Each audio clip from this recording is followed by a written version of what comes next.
My brother died 2 weeks ago. I just found something terrifying he left in his room. I really loved my brother, but when I heard the news of the car accident, I started smiling. A great weight had been lifted. I was relieved. I didn't need to worry about my brother Tyler anymore. Tyler was a very different kid. When he was 6 years old, he decided to run me over on a plastic motorcycle. I was only 2 at the time, screaming as he slammed into me and broke my leg. I was in a cast for months. I still have nightmares about all the things he did to me. Like when I showed Tyler how one of my baby teeth had started to come loose. And he responded by slowly tearing it straight out of my mouth, pulling at the root as tears welled up in my eyes. He proceeded to decapitate all my stuffed animals, saying, "If you rat on me to Mom and Dad, I'll do this to you too." But when my parents saw my bloody mouth, I broke down in tears and told them, "You broke a promise with me. Now for all eternity, you're going to burn," said Tyler when he found out I snitched on him. That's what happens when you break a promise to the Alpha Bro. At night, I'd picture myself stuck in a hellscape. I was too young to know any better. It felt real. I was convinced for years that it was true, that I was destined for endless suffering. I was always burning in those dreams. But sometimes I was suffocating too. And then I'd wake up to Tyler sitting over me, laughing as I futilely tried to remove his hands from my mouth and nose. He relented only when I was on the brink of passing out. This went on for years. He would suffocate me, beat me, everything you could think of. But when I was in 3rd grade, this all changed. He told me something that stuck with me forever. "You'll be seeing less of me soon," he said. "I'm going to be busy with high school in a year and then I'm going off to college. But I want you to know that I'm never going to forget about you." "What do you mean?" I asked. He glared at me with his icy blue eyes. "I'm going to be building a torture chamber. I'm going to work on it slowly over many years. It's going to have saws and needles and pits of bugs that will eat out your eyes. You're eventually going to convince yourself that I'm lying. You'll think this was just a big joke. But one day you'll be living your life and then, all at once, you'll pass out and wake up to see me in front of you." Eventually, I got old enough to doubt what he had told me. I knew that it was implausible for him to actually be constructing what he'd described. He didn't know how to make something like that. And even if he did, my parents would take it away. That's why I was so relieved when I heard about the car crash that caused his death. I still had nightmares about him. Occasionally, I'd sense that I was being watched, and out of the corner of my eye, I'd catch a glimpse of my brother in the shadows. I was going insane. My mother called, begging me to come visit her. I wasn't eager to go to the same house Tyler had tormented me in for so long, but I owed it to her after skipping Tyler's funeral. I thought, too, about how lonely she must be without Dad around anymore. Jeremy was called into work that morning, so I pulled up alone to my childhood home.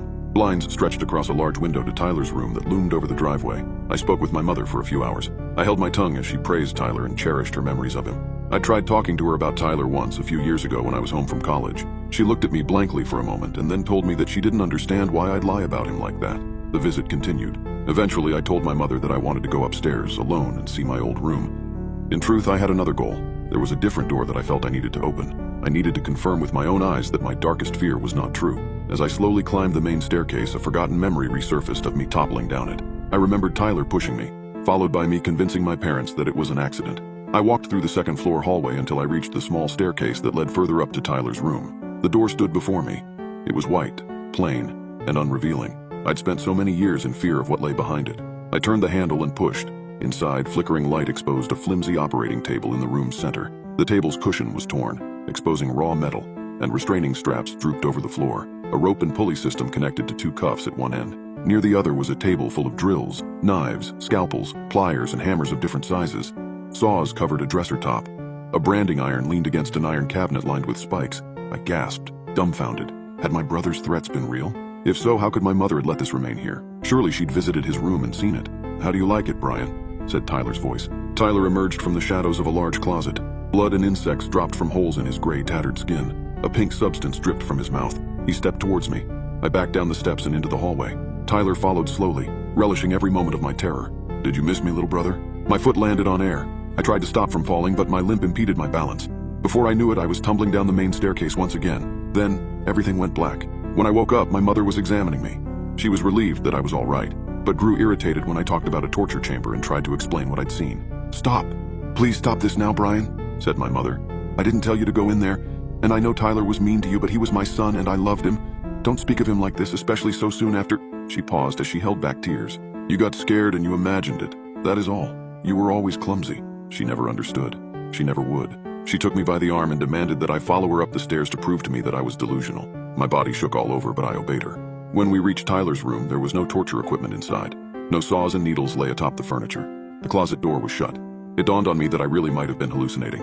"I was a good mother," she told me. "Tyler turned out just fine. I refuse to believe what you've been telling me, that he's some kind of monster. I'd never raise a child like that.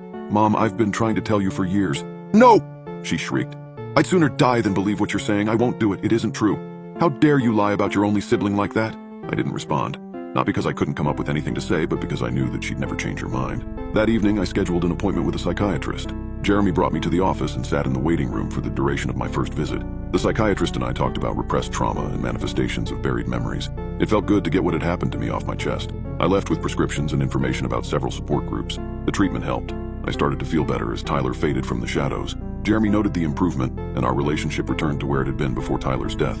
A few weeks later, I pulled up to my childhood home with a bottle of wine for my mother. I remained angry with her for refusing to believe me about Tyler.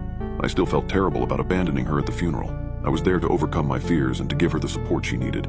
I parked my car in the driveway. I was about to step out when a familiar song began to play on the radio. I smiled and closed my eyes. I was going to make it through this. What Tyler had done to me had left a deep impact, one that had manifested into me imagining that he'd grabbed me at the cemetery and that he'd appeared in his old bedroom. But I was past that now, and he was gone for good. I'd beaten him, in a sense. I had a wonderful boyfriend, and I was about to rebuild my relationship with our mother, while Tyler was dead and buried. He couldn't hurt me anymore. That's when I heard a cry from upstairs. All at once, the car shook as a force crashed into it. When I opened my eyes, my mother lay dead before me on the fractured windshield. I sprang outside. Tyler's face glared down at me from behind the open window to his bedroom. I fell to the ground and cowered. "It's almost complete," said Tyler. "Watch out. Any day now I'm coming for you."